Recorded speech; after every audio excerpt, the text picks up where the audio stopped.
Hi, it's me. I had a dream about a year ago.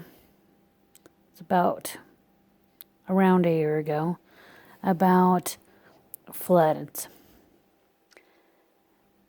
I saw, Jesus took me and he was showing me the sea.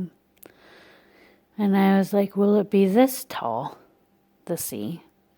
He says, no, it'll be this tall. And he moved the water way above the skyscraper that he showed me.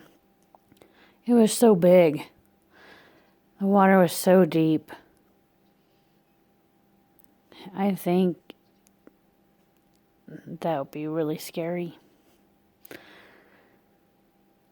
Well, remember, repent.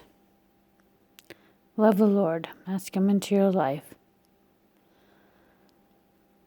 Amen.